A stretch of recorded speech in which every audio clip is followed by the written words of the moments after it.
सुहानी के घर पेड़ की जितनी भी ब्रांचेस थी सबको काट दिया गया था। स्पेशली वो ब्रांचेस जो उसकी खिड़की के बिल्कुल सामने थी, उसको भी एकदम स्टार्टिंग पॉइंट से साफ किया गया था। उसके बाप का ईगो सेटिस्फाई हो गया था और पेड़ काटने वाले को मस्त यूजफुल लकड़ियां मिल गई थी। आइडिया, मैं नीचे नहीं जा सकता पर ऊपर तो जा सकता हूँ। तू छत पर जाएगा? फिर? हाँ, फिर मैं इधर उधर किसी के छत पे उतर जाऊंगा और वहां से सुम। मैंने हाथ का प्लेन बनाया, जैसे मैं छत से टेक ऑफ कर जाऊंगा। तूने कभी हमारा घर देखा है? बाहर से पूरा घर देखा है कि नहीं? नहीं, मतलब पेड़ तक देखा है, तेरी खिड़की देखी, उसके ऊपर। मैं सोचने लगा, डफर, इस फ्लोर के ऊपर एक फ्लोर और है, वो खाली पड़ा है। ग्रेट, फिर तो मैं वहां छुप जाता हूँ। जब तेरा बाप भंवर सिंह ऑफिस चला जाएगा, तेरी राउंड शेप मम्मी सो जाएंगी, तब मैं खिसक लूंगा। No, never. इतना वेट करने की जरूरत नहीं है। तुझे ऊपर से जाना है तो जा, लेकिन रोशनी होने से पहले निकल ले प्लीज। मैं और पंगा नहीं चाहती। ये बड़ी गड़बड़ थी। इसी ने मुझे घर से भागने के लिए बुलाया था और अब सिर्फ मुझे भगा रही थी। पूरी रात ऐसे ही कट गई थी। हमने ठीक से हक भी नहीं किया था। मैंने उसे कस के हक किया और कान में कहा, सॉरी सुहू, मैं तेरे साथ हूँ हर स्टेप पर, व्हाटएवर इट टेक्स। उसने मेरी बैक रब की जैसे मुझे खांसी आ रही हो। मैंने किस करने की कोशिश की तो कमीनी ने मुंह घुमा लिया। नहीं, अभी नहीं। अभी मैं पर्पल थैनोस हूं ना, बाद में। जा तू अभी। सुनना, हमारी नोकझोंक तो होती रहेगी, पर तब नीचे वाले फ्लोर से आवाज आई। ले, मम्मी बुलाने लगी। मैं फिर से सोने की एक्टिंग कर रही हूँ, तू जा। अरे पर स्ट्रेस कहाँ है? सुहानी ने रूम के बाहर जो गैलरी थी उसी का एक डोर बता दिया और झट से बेड पर कंबल डालकर सोने की एक्टिंग करने लगी। इस डोर को मैं हमेशा बाथरूम समझता था। मैंने धीरे से खोला। दरवाजा खोलते ही मुझे ऊपर जाती स्टेयर्स तो दिखी, पर वो स्टेयर्स कम स्टोर रूम ज्यादा लग रही थी। दुनिया भर का कचरा इन स्टेयर्स में पड़ा था। मैंने टाइम देखा, 6:30 हो गए थे। 7 बजे मुझे जिम भी जाना था। धीरे धीरे बिना आवाज के मैं ऊपर चढ़ने लगा। सीढ़ियों में अंधेरा था, पर मेरे मोबाइल में टॉर्च थी, उसी के भरोसे मैं चढ़ता था। फिर मैं चढ़ता गया। थोड़ी देर बाद ऐसा लगने लगा मैं माता वैष्णो देवी की चढ़ाई कर रहा हूँ। ये सीढ़ियां खत्म ही नहीं हो रही थी। अबे यार, मैं किसी जादुई सीढ़ी में तो नहीं आ गया? प्रॉब्लम ये हो रही थी कि मैं बस स्टेयर्स पर टॉर्च मारता हुआ ऊपर चढ़ रहा था। मुझे साथ के साथ साइड वॉल्स को भी देखना चाहिए था कि कहीं कोई डोर तो नहीं मिस हो गया। पर साला एक फ्लोर चढ़ने में जब छत आने वाली थी तो कोई डोर मिस होता भी तो हो जाता। मुझे क्या फर्क पड़ता, मुझे तो छत पे जाना था। मैंने साइड में टॉर्च मारा ही था कि मुझे नीचे का दरवाजा खुलने की आवाज आई। मैंने तुरंत टॉर्च बंद कर ली और सांस रोक के खड़ा हो गया। मेरे आसपास ढेर सारा सामान पड़ा था। इसमें पुराने कंबल और रजाई भी थी। तभी पूरी स्टेयर्स की लाइट जल गई। स्टेयर्स के हर टर्न पर 10 वॉट का मरियल सा बल्ब लगा हुआ था। अब रोशनी में मुझे समझ आया कि मैं नीचे से 2 दरवाजे मिस कर चुका था। मतलब इसकी बिल्डिंग 4 फ्लोर की थी। कभी नीचे खड़े होकर ध्यान ही नहीं दिया था। ओ भैंस की टांग, कोई ऊपर आ रहा है। मैंने पीछे देखा तो छत का डोर बस 4-5 स्टेयर्स ऊपर ही था, पर अब यहाँ चलने पर रिस्क हो सकती थी। मैं धीरे से बिना आवाज के उस गंदी सी रजाई के अंदर घुस गया। ओह शिट, इसमें तो सांस लेना भी मुश्किल था। ये रजाई शायद रुई से नहीं बल्कि धूल से भरी हुई थी। मैंने सांस रोक ली। पैरों की आवाज और पास आने लगी। मेरी टांगे कांपने लगी। अब यहाँ पकड़ा गया तो पक्का पुलिस बुलाई जाएगी और अब तो कोई मेरी जमानत भी नहीं करवाएगा।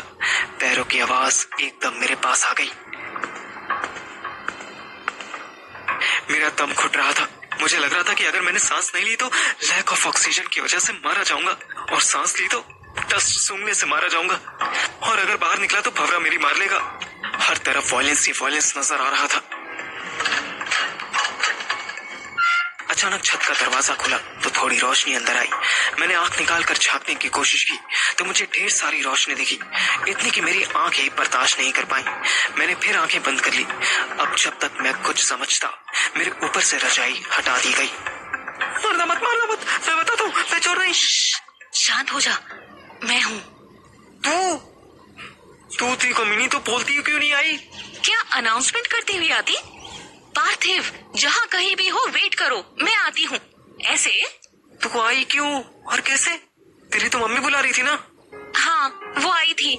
उन्होंने देखा मैं सो रही हूँ तो चली गई। फिर मुझे लगा कि तुझसे नीचे वाला डोर तो खुलता नहीं है, जबकि वो इतना इजी है। ये वाला तो टफ है, ये कैसे खुलेगा? मैं रजाई से बाहर निकलकर उसकी छत पर आया और गहरी सांस ली। कितनी फिक्र करती है तू मेरी। मैं बेकार ही टेंशन लेता था। चलना, भाग चलते हैं। अच्छा, कैसे? उसके कैसे का जवाब के लिए मैंने पूरी छत का चक्कर लगाया। फ्रंट में तो गली थी, बैक में एक डिस्पोजल कटोरियां बनाने की फैक्ट्री थी, जिसका ग्राउंड फ्लोर यहाँ से दिख रहा था। वहीं ग्राउंड फ्लोर के आंगन में सोते वर्कर्स बिल्कुल छोटे छोटे खिलौने लग रहे थे। लेफ्ट साइड में एक घर था जो बस 2 फ्लोर का ही बना था। राइट साइड वाला घर 3 फ्लोर तक बना था, लेकिन वहाँ एक कुत्ता सो रहा था। यार, ये लेफ्ट वाले नियरेस्ट है, इसी से भाग चलते हैं। क्यों नहीं, उधर शेरू बैठा है। 1 मिनट। सुहानी के कान खड़े हो गए, फिर घबराई। ओह शिट, पापा ऊपर आ रहे हैं।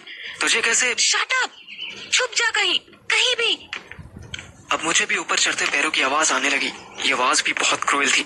ऐसा लग रहा था जैसे कोई सीढ़ियों को कुचलता हुआ ऊपर आ रहा था। अब बचने की कहीं कोई जगह नहीं दिख रही थी। पीछे फैक्ट्री, आगे गली, राइट में 2 मंजिल पे छत, लेफ्ट में 3 मंजिल पे छत, मगर कुत्ता लेटा था और मैं 4 फ्लोर की छत पर था। पार्थिव, कुछ कर यार, भाग जा यहाँ से, वरना आज दोनों मर जाएंगे। मैं मरना नहीं चाहती। हाँ, जैसे मैं तो मरने के लिए बिल्कुल सही मुहूर्त का वेट कर रहा हूँ। जब फुटस्टेप्स बिल्कुल पास आते सुनाई देने लगे, तब मेरा दिमाग चला। मैंने छत से एक पत्थर उठाकर कुत्ते वाली छत पे मार दिया और कुत्ता शुरू हो गया और मैंने हनुमान जी का नाम लिया और जय बजरंगबली। जहाँ सिर्फ 2 मंजिल तक फ्लोर बना था, वहाँ बाउंड्री पकड़कर उल्टा लटक गया। जो होगा देखा जाएगा। बात, तुम क्या लेकर आए थे और क्या लेकर जाओगे? इज्जत नहीं खराब होनी चाहिए, भले ही टांग टूट जाए। सुहानी के चेहरे पर इतना डर था कि कोई देख लेता तो तुरंत समझ जाता कि ये छोरी करके आई है। उसका बाप छत पर आ गया। बैकग्राउंड में कुत्ता भौंक भौंक कर मेरे ससुर का स्वागत कर रहा था। क्या कर रही है यहाँ? छत पे क्यों आई? ये कुत्ता क्यों भौंक रहा है? सुहानी का फेस राइट वॉल की तरफ था। वो यही देख रही थी कि मैं ठीक से लैंड किया या नहीं, पर मैं तो लटका हुआ था। जिम में जो चिनअप्स करता था, उसका फायदा उठा रहा था।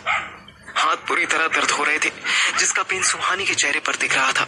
हाथ छोड़ते ही 2 फ्लोर नीचे गिरना था। कोशिश यही करनी थी कि कम से कम चोट लगे। सुहानी मेरी वॉल से हट गई कि कहीं डाउट न हो जाए। आई एम आस्किंग यू, सुनाई नहीं दे? सुहानी घूमी तो भंवर सिंह को उसका चेहरा दिखा। उसका पर्पल फेस, अपनी सामने सलोनी बच्ची को दुनिया की सबसे सुंदर लड़की मानने वाला भंवर सिंह आधा सूजा हुआ मुंह देखकर टाइगर से बकरी बन गया। अरे, ये इतनी कैसे लग गई? Let me see. No, don't touch me. You said मुझे सब कुछ बना बनाया मिला है ना, तो ठीक है। I don't need your stuff, your money और your care. Leave me alone. मैं चली जाऊंगी इस घर से। सुहानी तो कल की भरी बैठी थी, फफक फफक के रोने लगी। भंवर सिंह ने उसको गले लगा लिया, पर उसने फिर धक्का दे दिया। भंवरे ने फिर गले लगा लिया। I am so sorry Sue, I lost my temper. I am so sorry baby. आओ मेरे साथ चलो, हमें डॉक्टर के पास चलना होगा ना? नो, मुझे कहीं नहीं जाना आपके साथ।